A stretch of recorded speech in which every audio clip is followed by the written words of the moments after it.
Dear students, this is your practical programming. So, practicals programming list టోటల్గా 19 programmes ఉన్నాయి. ఈ 19 programs A4 size పేపర్స్లో one side మీరు రాయాల్సి ఉంటుంది. C language practicals, list of programs, Turbo C compiler covering the following concepts. యాస్టీస్గా మీకు lab programming లిస్ట్లో ఏవైతే ఉన్నాయో అవన్నీ కూడా ఇక్కడ ఇవ్వడం జరిగింది. సో మొత్తం టోటల్గా 19 ప్రోగ్రామ్స్ ఉన్నాయి. చూడడానికి మీకు 19 ప్రోగ్రామ్సే ఉన్నా ఇవి దగ్గర 30 నుండి 40 ప్రోగ్రామ్స్ అవుతాయి. ఎందుకు అంటే దీనిలో సబ్ పార్ట్స్ కూడా ఉంటాయి. సో ఫస్ట్ క్వశ్చన్ వచ్చేసి practice on few DOS commands అని ఉంది.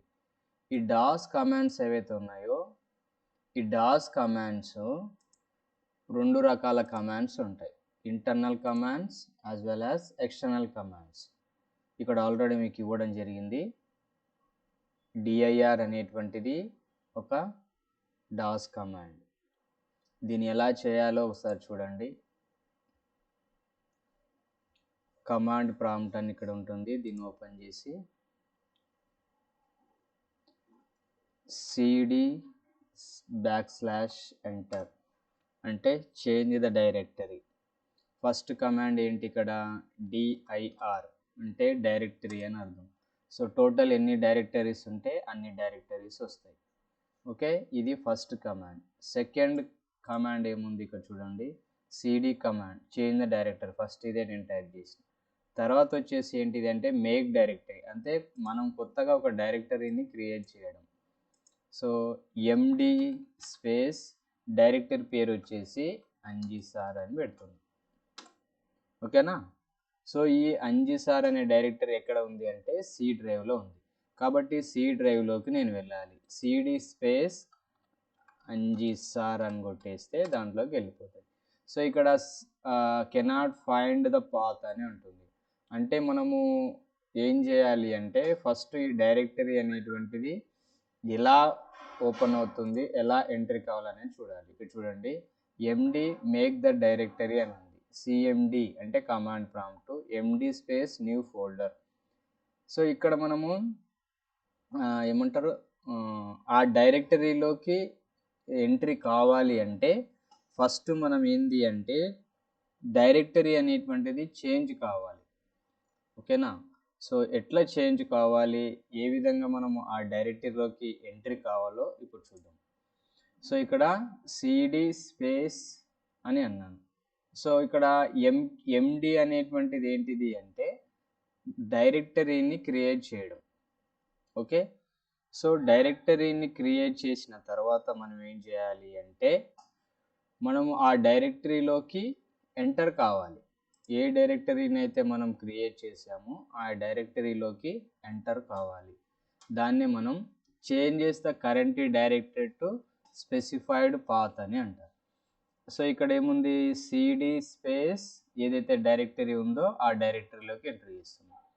సో మేక్ డైరెక్టరీ అంటే కొత్తది క్రియేట్ చేయడం, రిమూవ్ డైరెక్టరీ అంటే ఆల్రెడీ ఉన్న డైరెక్టరీని తీసివేయడం, డిలీట్, తర్వాత రీనేమ్ అంటే ఇక్కడ చూడండి display the content of the file. ఒక ఫైల్ని క్రియేట్ చేయాలి అంటే వాడేటువంటి కమాండ్ ఏంటంటే టైప్. ఒక డైరెక్టరీని క్రియేట్ చేసిన తర్వాత ఆ డైరెక్టరీలో మనం ఏం చేయాలి అంటే ఒక ఫైల్స్ని క్రియేట్ చేయాలి. ఆ ఫైల్స్ని మనం క్రియేట్ చేస్తేనే ఆ డైరెక్టరీ అనేటువంటిది మనకు యాక్టివేషన్లోకి వస్తుంది. సో ఇందులో మీకు రెండు రకాల కమాండ్స్ అనేటువంటిది ఇచ్చాను. ఇంటర్నల్ కమాండ్స్, ఎక్స్టర్నల్ కమాండ్స్ రెండు కూడా ఇచ్చాను. ఓకే. సో ఇది మనము చిన్నగా అంటే ఒక డైరెక్టరీ అనేటువంటిది ఏ విధంగా ఉంటుంది అని చెప్పడానికి. ఓకే. cd స్పేస్ ఇప్పుడు లిస్ట్ ఆఫ్ డైరెక్టరీస్ చూద్దాం. dir అంటే డైరెక్టరీస్. ఇక్కడ చూడండి, ఇందాకనే నేను క్రియేట్ చేసిన ఏంటి anji అనేటువంటి మేక్ డైరెక్టరీ అనేటువంటిది క్రియేట్ చేసిన. సో ఇక్కడ ANJI అనేటువంటిది ఉంది. ఓకేనా. సో ఆల్రెడీ మనము ఏదైతే క్రియేట్ చేస్తామో అదంతా కూడా మనకు డిస్ప్లే రూపంలో చూపిస్తుంది. క్లియర్. చూడండి CD స్పేస్ అంజి అంటే అక్కడ మనకి ఏం తీసుకున్నది, అంజి అనేటువంటి డైరెక్టరీ సి డైరెక్టరీలో ఉంది అని చూపిస్తుంది. ఓకేనా. సో ఇట్లా డైరెక్టరీని క్రియేట్ చేయాలి, డైరెక్టరీలోకి ఎంట్రీ కావాలి. ఇది డాస్ కమాండ్ సంబంధించింది. మీకు నోట్స్ అంతా కూడా ఇచ్చాను. దీంట్లో ఎక్స్టర్నల్ కమాండ్స్ ఏవి చేయకండి, ఓన్లీ ఇంటర్నల్ కమాండ్స్ మాత్రమే చేయండి. ఇవి 5. ఇవి మీరు యాజ్ ఇట్ ఈస్గా రాసేసేయండి, ఇందులో ఎలాంటి ఇబ్బంది ఏమీ లేదు. నెక్స్ట్ సెకండ్ ప్రోగ్రామ్ వచ్చేసి simple program and data types. Programming అనేటువంటిది డేటా టైప్స్ని బేస్ చేసుకొని మనము రాయాలి.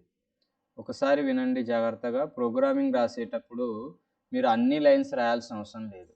ఇక్కడ slash printing the values different data types అని ఉంది. ఈ కామెంట్ లైన్ అంటారు. ఈ కామెంట్ లైన్ మీరు రికార్డులో రాయాల్సిన అవసరం లేదు. ఎక్కడెక్కడైతే స్లాష్ సింబల్స్ ఉంటాయో ఆ లైన్స్ మీరు మ్యాక్సిమం నేను రిమూవ్ చేశాను. ఆ లైన్స్ మీరు అసలుకే రాయాల్సిన అవసరం లేదు. ఓకేనా. సో ఇది ఫస్ట్ ప్రోగ్రామ్ సంబంధించి మీరు డేటా టైప్స్ కావాలి కాబట్టి ఇంటీజర్ అనేటువంటిది డేటా టైపు, ఫ్లోట్ అనేటువంటిది డేటా టైపు, డబుల్ అనేటువంటిది డేటా టైపు, క్యారెక్టర్ అనేటువంటిది కూడా డేటా టైప్. ఇవన్నీ కూడా డేటా టైప్స్. ఇది సెకండ్ ప్రోగ్రామింగ్ సంబంధించి. సో ఇలా మీకు 2-3 ప్రోగ్రామ్స్ ఉంటాయి. మీరు కన్వీనియంట్గా ఎన్ని ఫీల్ అయితే ఒకటి రాసినా కూడా నో ప్రాబ్లం డేటా టైప్స్ సంబంధించి. నెక్స్ట్ థర్డ్ ప్రోగ్రామ్ వచ్చేసి input output statements. Input output statements అంటే ఏంటిది, ఇన్పుట్ వచ్చేసి స్కాన్ఎఫ్ ఫంక్షన్ని ఇన్పుట్ స్టేట్మెంట్ అంటారు, ప్రింట్ఎఫ్ ఫంక్షన్ని అవుట్పుట్ స్టేట్మెంట్ అని అంటారు. ఈ ప్రింట్ఎఫ్ అండ్ స్కాన్ఎఫ్ రెండింటి గురించి మీరు ఒక ప్రోగ్రామ్ రాస్తే సరిపోతుంది. సో చెప్పాను కదా, ఇన్పుట్కి వచ్చేసి ఏవి తీసుకుంటున్నాము, అవుట్పుట్కి వచ్చేసి ఏవి. ఈ కామెంట్ లైన్స్ మీరు రాయాల్సిన అవసరము లేదు. ఓకేనా. ఏదైతే స్లాష్తో ఉన్నారో అది మీరు రాయాల్సిన అవసరము లేదు. నెక్స్ట్ ఫోర్త్ ప్రోగ్రామ్ వచ్చి వేరియస్ కంట్రోల్ స్టేట్మెంట్స్. ఇది అందరికీ వచ్చి ఉండాలి, ఎందుకు అంటే ఎగ్జామ్ కూడా వస్తుంది కాబట్టి. ఫస్ట్ చూడండి, ఇందులో సింపుల్ ఇఫ్ స్టేట్మెంట్ గురించి నేను రాశాను. ఇక్కడ సెకండ్ ప్రోగ్రాంలో వచ్చేసి ఏంటిది, ఇఫ్ ఎల్స్ స్టేట్మెంట్ అనేటువంటిది ఉంది. అంటే మనకు మొత్తము కంట్రోల్ స్టేట్మెంట్స్ ఎన్ని ఉన్నాయి, 4 ఉన్నాయి. ఆ 4కు తగ్గట్టు మీరు ప్రోగ్రామ్స్ అనేటువంటిది అన్ని రాయాల్సిందే. నెక్స్ట్ ఫిఫ్త్ వన్ వచ్చేసి ప్రోగ్రామ్స్ ఆన్ లూప్స్. లూప్స్ వచ్చేసి ఏంటిది, ఫర్ లూప్ ఒక ప్రోగ్రామ్ ఉంది, వైల్ లూప్ ఒక ప్రోగ్రాము, డూ వైల్ ఒక ప్రోగ్రామ్. లూపింగ్ స్టేట్మెంట్స్ ఎన్ని ఉంటే అన్ని ప్రోగ్రామ్స్ మీరు రాయాల్సి ఉంటుంది. నెక్స్ట్ సిక్స్త్ ప్రోగ్రామ్ వచ్చేసి బ్రేక్ అండ్ ఎగ్జిట్ స్టేట్మెంట్. ఈ బ్రేక్ స్టేట్మెంట్కి మనకు స్విచ్ స్టేట్మెంట్ కూడా పనిచేస్తుంది. మీరు అదన్నా వాడచ్చు, లేదంటే డైరెక్ట్ బ్రేక్ స్టేట్మెంట్కి సంబంధించిన ప్రోగ్రామ్ అయినా రాయొచ్చు. ఓకేనా. రైట్. సో ఇది లూపింగ్ స్టేట్మెంట్స్ అండ్ బ్రేక్కి సంబంధించి, ఎగ్జిట్ స్టేట్కి సంబంధించి. సెవెంత్ ప్రోగ్రామ్ వచ్చేసి ప్రోగ్రామ్ యూజింగ్ ఫంక్షన్. సో ఇక్కడ కూడా నేను కామెంట్ లైన్ ఉంచాను, మ్యాక్సిమం నేను అన్ని తీసేస్తాను. సో ఇక్కడ ఫంక్షన్స్కి వాడి, ఫంక్షన్ కాన్సెప్ట్స్ వాడి, ఇక్కడ ఉంది కదా ఇంట్ యాడ్, ఇంట్ ఏ, ఇంట్ బి, ఇది global function, we can access anyway. So ఇలా ఫంక్షన్స్ మీద మీరు ప్రోగ్రామ్ అనేటువంటిది రాయాలి. కామెంట్ లైన్ అనేటువంటిది మీరు రిమూవ్ చేసేసుకోండి, కామెంట్ లైన్స్ రాయాల్సిన అవసరము లేదు. సో నేనే డిలీట్ చేస్తాను comment lines. So comments line రాయడం వల్ల ఏమవుతుందంటే ప్రోగ్రామింగ్ అనేటువంటిది ఎక్కువ అవుతుంది. కాకపోతే మీకు అర్థం కావడానికి నేను ఈ కామెంట్ లైన్స్ అనేటువంటిది అలాగే పెట్టడం జరిగింది. సో కామెంట్స్ లైన్స్ రాయకండి, నేను ఒకవేళ ఇన్సర్ట్ చేస్తాను, ఉంటేనే మంచిది కాబట్టి కామెంట్ లైన్స్ అయితే రాయకండి. ఇక్కడ స్లాష్ ఉంది కదా, ఈ స్లాష్ అనేది మీరు రాయాల్సిన అవసరం లేదు రికార్డులో, ప్రోగ్రామ్ లెంత్ పెరుగుతుంది. 8th క్వశ్చన్ వచ్చేసి అట్లీస్ట్ సేమ్ 5 ప్రోగ్రామ్స్ రాయమన్నాడు. అది కూడా ఏంటిది, రికర్షన్ ఫంక్షన్. ఈ రికర్షన్ ఫంక్షన్ ఏంటంటే మీకు థియరీ ఎగ్జామ్ కూడా ఇంపార్టెంట్. తర్వాత ఫిబొనాచి సిరీస్, ఇది 8th ప్రోగ్రామ్ సంబంధించి. Factors of number using recursion, ఇది ఇంపార్టెంట్. ఫిబొనాచి సిరీస్ కూడా చాలా ఇంపార్టెంట్, చాలాసార్లు అడిగింది, ఎగ్జామ్ కూడా వస్తుంది ఈ program. Natural numbers, first natural నెంబర్ని మనం యాడ్ చేయడం అన్నట్టు. ఇదేంటి అంటే ఫస్ట్ న్యాచురల్ నెంబర్స్ ఏవైతే ఉన్నాయో ఆ న్యాచురల్ నెంబర్స్ని యాడ్ చేసేటువంటి కాన్సెప్ట్. ఓకేనా. సో అంటే మీకు ఇచ్చినటువంటి ప్రోగ్రాంలో ఇది థర్డ్ వన్ అన్నమాట. ఒకటే దాంట్లోనే కానీ నంబరింగ్ అనేటువంటిది డిఫరెంట్గా ఉంటుంది.